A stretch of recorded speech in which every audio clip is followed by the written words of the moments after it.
One of the questions I always receive in regarding to the Trinity is the name Elohim. The question is, can Elohim ever allude to or refer to the Trinity? Now, a lot of scholars in the field will say no, because Elohim can only be looked at in a plural as if the adjective and the verb is plural, and they say, therefore, nowhere in the scriptures is ever Elohim used with plurals and adjectives when referring to Yahweh, the one true God. That is not true. Anybody who really knows and reads Hebrew should know that isn't true. There are numerous places in the Hebrew Bible where Elohim, Yahweh Elohim specifically, is used with plural verbs and plural adjectives. Most people don't know where to find them or how to locate them because they don't read or know Hebrew. And there are even some Hebrew scholars who even challenge that. But this is not true. This is not the case. You have to know from a full context what this is trying to say from the passage or the text itself when it's used. Now, is Elohim, Yahweh Elohim, ever used with plurals and verbs? Yes. The very name Elohim is made up of two words, El or Eloah singular, and Him at the end for they. Literally, it means they are God. In Hebrew, there's no S's, so it can't say gods, so it has to say third person plural, they are God. So Elohim is literally they are God. And the only way that can be identified in that plural form is if the verb or an adjective that precedes it is also in the third person plural form. So that would modify that word Elohim. Now, if the verb or adjective is singular, then of course Elohim will be in its singular form. It will modify it to a singular form. We see that in Genesis 1:1. In the beginning, God created. The Hebrew word bara, created, is literally He created. Who is the He created? Elohim. Now, Elohim would not be translated they who are God or the gods that created, because again, the verb created is in a singular form. Third person singular, He. And that's the way it works in basic Hebrew grammar. Now, the question is Yahweh Elohim ever identified as Elohim, they are God, with a plural verb or even adjectives in the Hebrew Bible? And the answer is yes. Yes, He is. In fact, the very first time that Abraham spoke and used the name Elohim, complete plural, is with a plural verb. So you see Abraham, which again, Moses is writing the Torah, and he is explaining the life of Abraham, because Moses wasn't there, and then he's getting instructions from God of what to write. Now, this could have been handed down through oral tradition as well, but God is instructing him to write the Torah. And basically, Abraham, as we look at it, starting from Genesis 12, is spoken. Genesis 12, Yahweh speaks to Abraham and tells him to leave his father's house. So leave and go where land I'm going to show you. Abraham gets up and leaves and goes. Moving forward to Genesis 15, we see the very first time in the Hebrew Scriptures where the word of the Lord appears, according to Moses, to Abraham in Genesis 15. And Abraham identifies the word of the Lord as Yahweh. He doesn't call him the word of the Lord. Moses is telling the reader, this is the word of the Lord. Then Abraham bows down and says, Adonai Yahweh.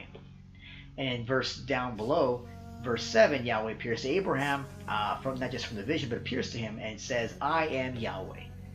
So you have the word of the Lord, which is in Hebrew in a construct state with a makif in there, which tells the reader that the word is Yahweh and the Yahweh is the word. They're the same.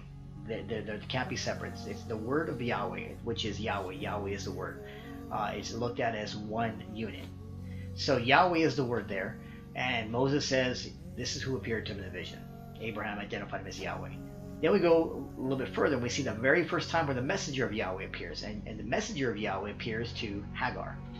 And it's Hagar who is speaking to the messenger. The messenger tells her that you're going to have a child, you're going to call his name Ishmael, so forth and so forth. And then, interesting enough, after the messenger of Yahweh speaks to her, Moses says that it was Yahweh who was speaking to Hagar, and that Hagar identified the messenger as the El who sees all of her, everything about her, and that she has lived to see him. She calls him the Almighty, but Moses says it was Yahweh who spoke to her. So we have the messenger Yahweh, we have the word Yahweh, and of course Yahweh earlier who appears just as Yahweh. we have these appearances that Moses is telling the reader, this is who is appearing to Abraham and to Hagar.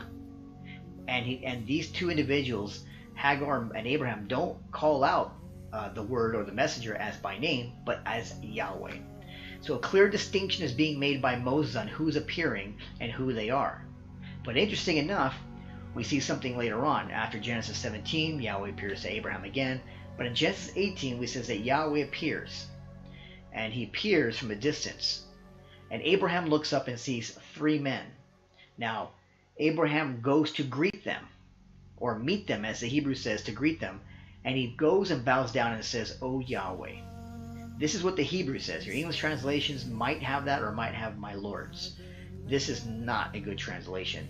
Abraham literally bows down and says, "O Yahweh" in the Hebrew. We know this because the Adonai there is with kametz yod, grammatical, those vowel pointing of kametz yod to identify the name. And in fact, the Masoretic scribes themselves admit to removing the name there and replacing it with Adonai. In fact, they did this in about 134 to 136 places, 134 to 136 places in the Hebrew Bible.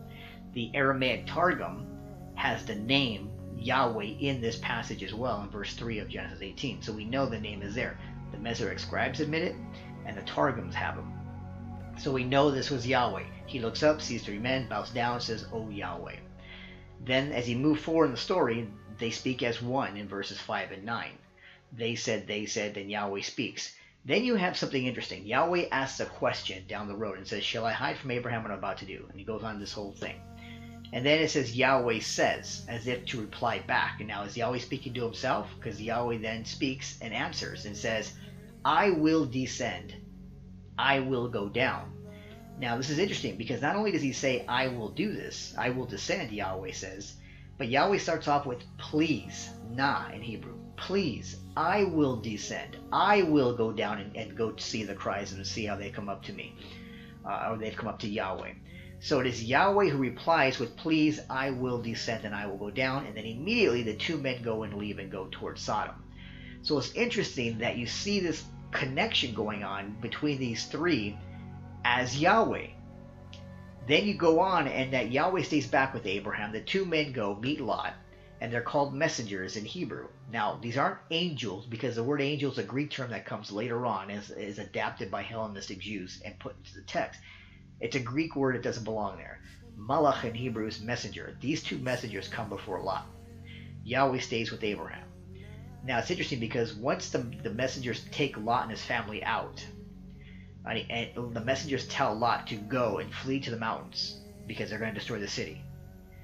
Lot turns to them, it says in verse 19, I believe, and says to them in Genesis 19:18, I believe it's Genesis 19:18, says to them, "No, Yahweh, please.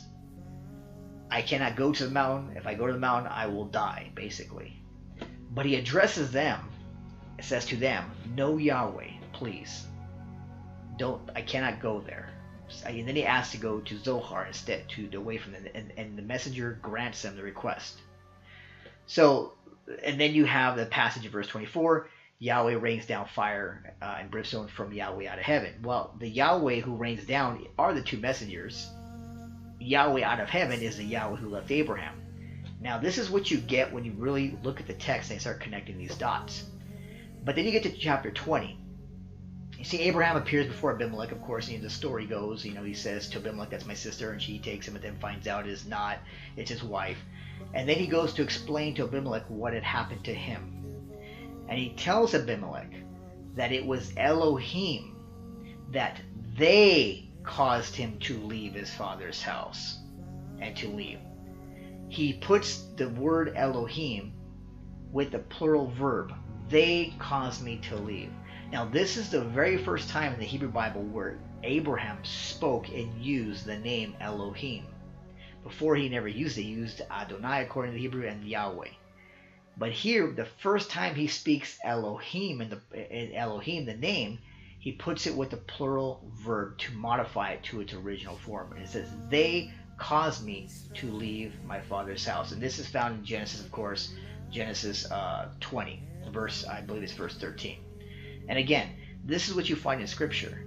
You find that, you see the singular forms of Yahweh, But then you come to these rare instances where Elohim is used, but with plural nouns or even plural verbs and adjectives to modify it.